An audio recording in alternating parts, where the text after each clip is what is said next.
E.T. Phone Home. E.T. the Extra-Terrestrial wasn't just a children's sci-fi adventure, it was a cultural earthquake, what looked like a gentle family movie on the surface hid behind-the-scenes battles, chaotic conditions, and moments that nearly broke the production, cost overruns, uncooperative child actors, and a puppet that constantly malfunctioned pushed Steven Spielberg and his crew to the edge. Today, we're pulling back the curtain on 20 weird facts about E.T. the Extra-Terrestrial. From dangerous stunts to real alien-inspired government paranoia, these are the secrets Spielberg never wanted you to know, and wait until you hear the bonus fact at the very end. It will completely change the way you see this classic. Let's begin. The alien puppet nearly destroyed the shoot. The heart of the movie, E.T. himself, wasn't easy to bring to life. Carlo Rambaldi, the Italian special effects wizard, built the animatronic alien at a cost of over $1.5 million. But the puppet malfunctioned constantly. Its eyes would freeze, its neck wouldn't extend, and its movements looked more robotic than lifelike. Spielberg often had to halt filming because the cast couldn't keep straight faces when the alien suddenly twitched unnaturally. At one point, a power surge nearly fried the controls, almost ending production. Yet Spielberg refused to switch to a man in a suit. He believed the puppet's awkwardness made E.T. feel more alien, fragile, even heartbreaking. What audiences saw as magical was, on set, a nightmare of wires, hydraulics, and breakdowns. Drew Barrymore's brutal audition story. At just 7 years old, Drew Barrymore landed the role of Gertie, but the process was messy. During her audition, she lied to Spielberg, claiming she was the lead singer of a punk band. Spielberg loved her imagination, but tested her in tough ways. On set, he deliberately told her heartbreaking stories to draw out real tears, pushing her emotionally beyond her years. Crew members later admitted they were uncomfortable with how much pressure was placed on a child. Barrymore herself said she thought of E.T. as real, which created confusion between acting and genuine emotion. That blurred line gave her performance its raw edge, but it came at the cost of her innocence. The bike chase. Almost killed stunt kids, the film's most famous sequence, the BMX chase, wasn't just exhilarating, it was dangerous. Spielberg insisted on practical effects, meaning real children were placed on bikes rigged with hidden cables and ramps. Several crashes occurred, sending young stunt doubles sprawling across asphalt. Helmets were often discarded for continuity, leaving the kids more vulnerable. Spielberg reportedly told the crew, "The danger sells the magic." Parents on set were horrified but silenced with waivers and promises of medical care. In one accident, a stunt bike collided with a camera rig, nearly crushing a grip. The chaos gave the chase its breathless energy, but behind the scenes it felt less like Hollywood fantasy and more like reckless endangerment. The FBI didn't want the movie made. Spielberg faced unusual resistance, not just from studios but from the U.S. government. Early drafts of the script depicted FBI agents with guns chasing the children. When word leaked, the FBI allegedly contacted Universal Pictures, concerned that the film was feeding into anti-government paranoia. Spielberg compromised by reshooting with agents holding walkie-talkies instead of rifles. That small change sparked decades of debate. Was it censorship, or Spielberg protecting his family-friendly brand?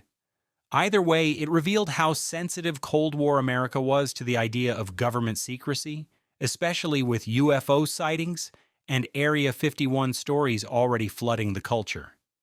E.T. became more than a film. It became a subtle clash with authority. Harrison Ford's secret cameo that got cut. Few know that Harrison Ford, hot off Raiders of the Lost Ark, filmed a cameo as Elliott's school principal. In the scene, Ford scolds Elliott after the frog dissection chaos. Spielberg shot the sequence, but in editing, he cut it entirely. His reasoning? The adults shouldn't matter. Spielberg wanted the film told solely from the children's perspective, making adults faceless, towering figures. Ford's entire role was erased, leaving audiences unaware that one of the biggest stars of the era had been part of the production. To this day, only a handful of stills confirm that Ford ever stepped onto the ET set. The government bugged the set, allegedly. Rumors persist that UFO researchers and even intelligence agents spied on the production. Spielberg himself has admitted he was contacted by UFO enthusiasts, warning him not to reveal too much. 80 crew members reported strange men photographing the set from a distance, while others swore they saw helicopters circling during exterior shoots.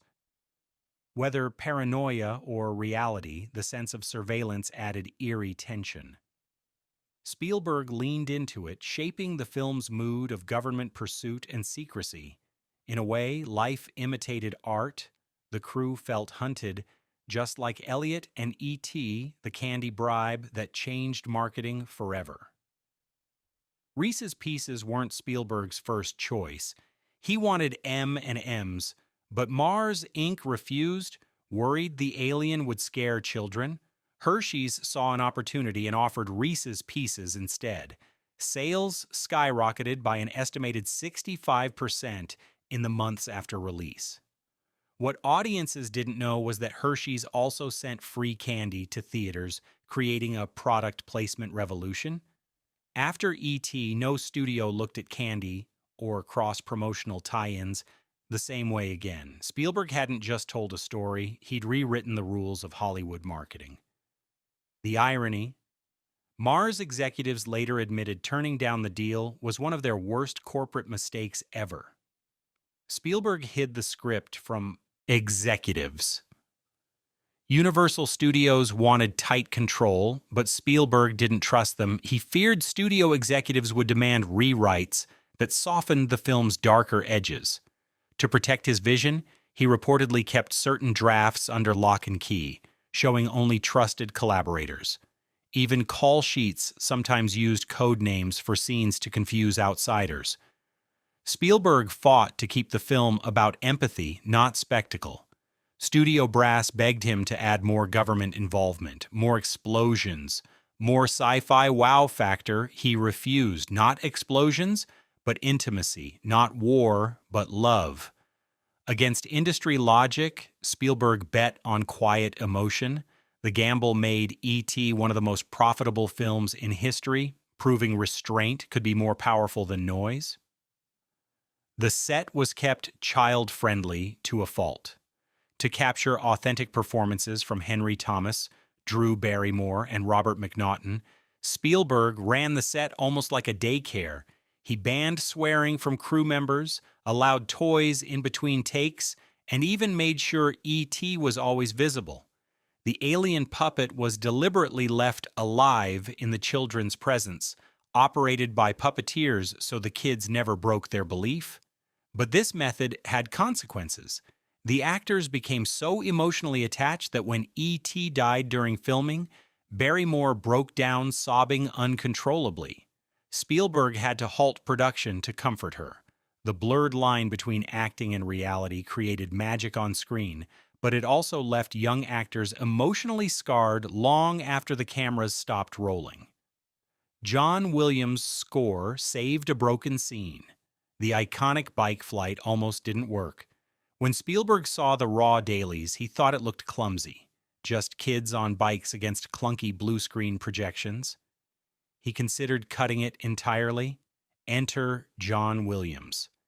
He watched the footage and composed a soaring score that transformed the awkward visuals into transcendence. Spielberg was so moved that he re-edited the sequence to match Williams' music beat for beat, reversing his usual process. The music gave the moment emotional liftoff, convincing audiences they were witnessing magic instead of wires.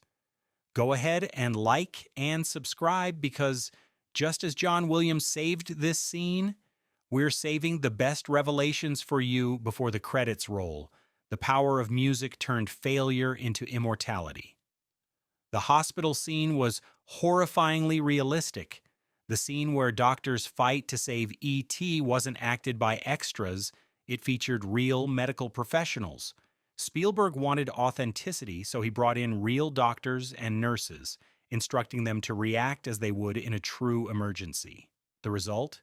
Chaotic shouting, overlapping dialogue, and brutal realism that unsettled even the crew. The children on set were shaken, believing E.T. might actually be dying.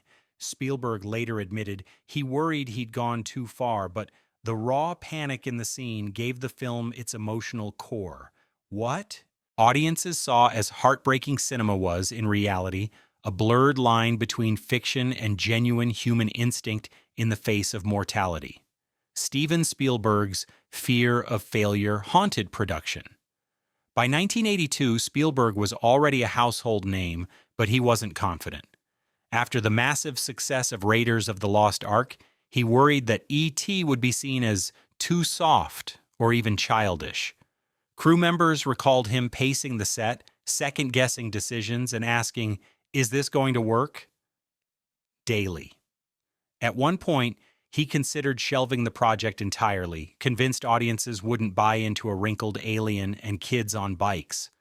Ironically, that vulnerability fueled his perfectionism. Every frame was agonized over, every emotional beat was sharpened. What Spielberg feared would ruin his career instead became his most personal triumph, and the film that defined his reputation as a master of heart over spectacle. The ending was almost completely different. The tearful farewell we know today almost didn't happen. Early drafts had E.T. dying permanently, leaving Elliott devastated. Spielberg considered it, believing tragedy might give the film greater seriousness. But test audiences were shattered, with children reportedly leaving the theater sobbing uncontrollably. Parents wrote complaint letters. Spielberg, sensing disaster, reshot the ending with E.T. surviving and departing in peace. Yet, traces of that original bleak tone remain. The government agents closing in, the medical equipment, the lifeless alien body, all remnants of the darker version. What feels like catharsis today was almost cinematic devastation, a reminder that one editorial decision can alter the cultural impact of a story forever. Merchandising chaos nearly sank the release. After Star Wars, every studio chased toy sales. Universal assumed E.T. merchandise would dominate the market. But toy companies balked. They said the alien looked too ugly for children. Kenner, the giant behind Star Wars toys, passed entirely. Only smaller companies signed on, and when demand exploded, shelves went empty. Universal lost millions in potential revenue because no one could keep up. Parents camped outside toy stores, scalpers sold plush dolls at inflated prices, and Christmas 1982 became a frenzy. Ironically, the alien dismissed as unmarketable became the decade's hottest toy. The merchandising disaster proved Hollywood's greed nearly undermined one of its most beloved stories, but E.T.'s charm was too strong to fail. The actors didn't see the script's ending. Spielberg deliberately withheld the final pages of the script from the child actors. He wanted their reactions in the farewell scene to be raw and unrehearsed. When E.T. finally boarded the spaceship, Henry Thomas and Drew Barrymore's tears were genuine. They had no idea if the alien was leaving forever or dying. Crew members reported an almost eerie silence after the first take, with everyone too emotional to speak. Spielberg believed children's unfiltered reactions would resonate more than rehearsed lines. He was right. The finale became one of the most iconic goodbyes in cinema history. The secretive approach blurred the line between acting and reality, capturing grief and wonder that could never have been faked. Michael Jackson was used in promotions, but it backfired. In 1982, Universal partnered with Michael Jackson, releasing a narrated E.T. storybook album with his voice. Jackson's popularity was expected to boost the film further, but the project turned chaotic. Epic Records, Jackson's label, tried to block it, leading to lawsuits over distribution. The strange collaboration confused fans. Was E.T. a movie or a children's album? The record became a collector's item, but behind the scenes, lawyers fought bitterly over rights and royalties. Spielberg barely spoke of it again. What seemed like a clever cross promotion ended as a messy corporate feud, proving that mixing the most famous pop star in the world with a family friendly alien was not the marketing dream it appeared to be. Henry Thomas's heartbreaking audition tape. Henry Thomas landed the role of Elliott in a way few actors ever could. During his audition, Spielberg asked him to improvise a scene where government agents were trying to take away his best friend. Thomas wept on cue, begging, "Don't take him away!" His raw emotion stunned Spielberg, who immediately hired him on the spot. Spielberg was so moved, he said, "Okay, kid, you got the job." That one audition tape is still studied by actors today, not for technique, but for authenticity. Thomas wasn't pretending, he was feeling. It set the tone for the entire film, where innocence and vulnerability became weapons more powerful than any special effect. The film was almost rated N or R. Believe it or not, E.T. almost didn't earn its PG rating. The FBI chase scenes, the government lab equipment, and E.T.'s near-death experience were considered too intense for children. Ratings board members debated whether the film contained sustained terror. One official even suggested an R rating due to the guns originally used by agents. Spielberg fought back fiercely, insisting the film was meant for families. He trimmed dialogue, reshot certain scenes, and softened moments of violence. Eventually, the board relented, granting PG. Ironically, the controversy helped push the MPAA to later create PG-13. Without E.T., modern film ratings might look very different, proving even a children's story can reshape Hollywood's entire system. The crew worked in near-total secrecy. To prevent leaks, Spielberg demanded strict secrecy on set. Crew members signed non-disclosure agreements, unusual at the time. Call sheets sometimes listed fake scene names, and security guards were stationed to keep outsiders away. Even Universal executives complained they weren't given full access. This secrecy paid off. Audiences walked into theaters in 1982 with almost no knowledge of the plot. The trailer barely revealed the alien at all, a rarity in marketing. That sense of mystery helped fuel word of mouth, making the premiere feel like a shared discovery rather than a corporate product. What began as paranoia transformed into one of cinema's most effective publicity strategies: silence as marketing gold. The premiere left audiences stunned into silence.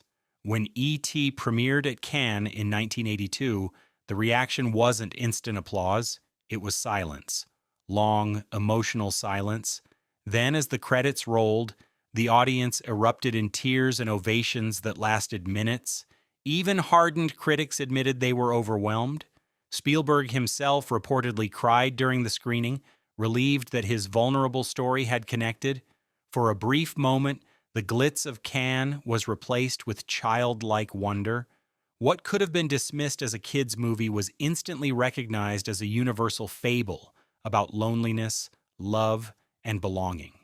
The silence before the applause became proof that cinema still had the power to humble even the most jaded audiences.